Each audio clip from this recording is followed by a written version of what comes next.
Hey everybody, it's Ryan. Welcome back to How Farms Work. Harvest is right around the corner now, and I'm going to be using a little bit of my free time here to finish setting up the barnyard. So I think today I'm going to go through and set up my corral self-standing panels and just kind of get the barnyard ready to turn cattle for when the time comes, because I'm not going to have a whole lot of time here pretty shortly. So I'm going to finish setting this up so that if I need to let the cows through the barnyard, I can. And overall, I mean, I'm happy with how it turned out. I'm left with a dirt patch here pretty much. I'm gonna go through and put around the corral panels around the outside and see how they measure up, where that gets us to. I could keep on picking at this for probably days yet, but I think now is a good time to call it quits. Just put a hold on this, and anything else that I want to get done, plan on finishing it next year. But right now I got my panels down in the barnyard, and I'm gonna go through. I'm probably gonna level this off a little bit more, and I'm gonna set those up. I'm thinking if I get some free time, I'm gonna go out and brush mulch yet today. So I'd like to head out and do some more of that before I get too tied up. But what do you say we hop in the JCB and start setting up some panels? This is really nice because I can do this pretty much myself. I just set them in place, and then I got to go through and chain them together.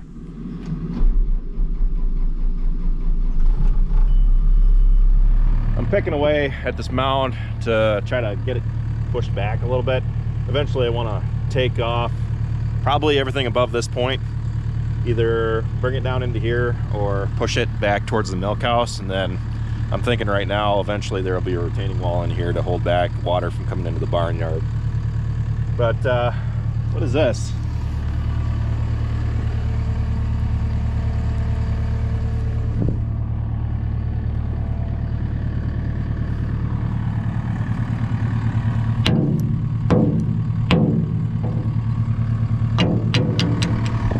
I have no idea what this is, but it kind of looks like it's like a door hinge, possibly, or something for like a manure handling system. It's kind of what I'm thinking. It's a nice chunk of metal. What do you guys think it is? Let me know in the comments.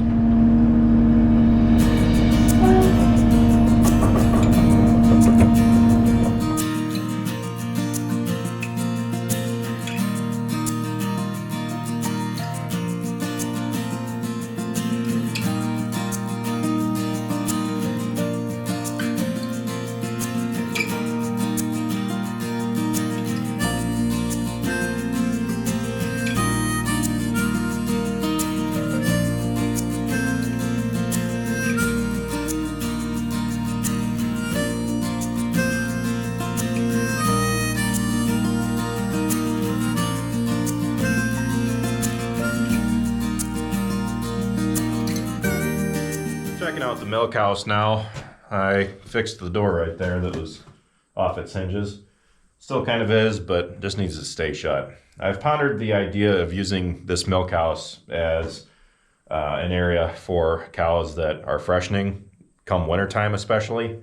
I think this would be a good area to put them if the temperature is really, really bad and any of them have a calf. I think it'd be a good idea to put them in here to keep them out of the elements. This is where we ran all of the steers through, or the cows through, whenever we were loading them up. We'd bring them in from the barnyard, we'd bring them over through this other door, and then we'd back the trailer down here and we'd load them right up and around. It wasn't the greatest thing in the world, it wasn't the greatest setup. The worst part was getting them into the barn here, which is what I'm trying to improve and figure out what's a better way to do this, because if I can choke it down so they can't turn around quite as easily, I feel like it'd be a lot easier to work with the cows in here.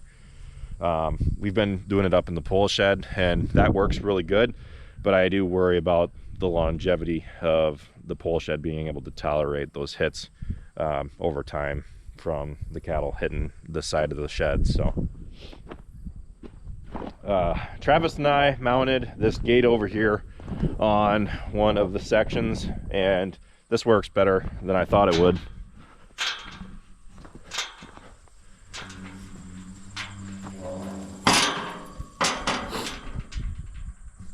But I'm pondering what to do, whether I'm going to let them up into this come wintertime. I mean, I could feed or put bedding up here and then feed down there to try to keep them up off the moisture. I don't know. I guess I'll just have to wait and see how wet or how bad this winter is. I'd love to get all this concreted, but for the time being, it's good. I'm gonna have to work with it as is. I'm just happy that I got the barn out of here, and to me this feels like it's actually something that's quite workable now. So that's kind of what I'm envisioning. I want to be able to bring in the cows or steers or whatever in through here. I want to be able to shut this off to keep them from going in here if I want them to, and I want to be able to let them onto the cement during the winter months. But I'm thinking that I'm going to swap out this gate over here and take that, put it somewhere else, and then hang this gate on that panel, and that'll slide these ones down enough to where they'll meet here. I'm gonna leave that as is for now because it can turn cattle. I just need to go around and chain up them all together. But I'm definitely gonna leave the outside panels where they're at. I'm gonna do some adjustment to the ones along the middle there, but until I figure out how I want to set that up, I think it's probably better to just leave it as is for now. I think I'm gonna have to do some shuffling with the gates to get them to fill up that completely. I might have to mount that gate that I got put across there on one of the other gates and swap that out down on the end for the one that's there, and that'll push all these panels down and fill this gap that's down here. I'm gonna hook up to the mulcher, and if I can't tonight, tomorrow I'm gonna do some mulching.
I gotta tell you guys, there's nothing more satisfying than putting that fecon head on the ground and just backing up and watching it grind all of those logs and stumps, everything. I could not have dreamt of getting through here with the brush mower. I decided that I wanted another path up this hillside, and I made one. You can see right down into the bottom. That's what it looked like when I started. So we got a long way to go. I'm doing this a little bit at a time, and I mean, so far I'm loving this fecon head. This thing is amazing. And I got 6 new teeth ordered for it, so I'm gonna be changing those out in a future video. Whether that's during or after harvest, we'll have to find out. It's time to go in and start working on a video. So anyway, that's pretty much it for this video, guys. Thanks for watching. Be sure to check out all of our other videos. Be sure to like, comment, and subscribe. And be sure to follow us on Facebook, Instagram, Twitter, and Snapchat, all how farms work. And with that, I'll see you next time.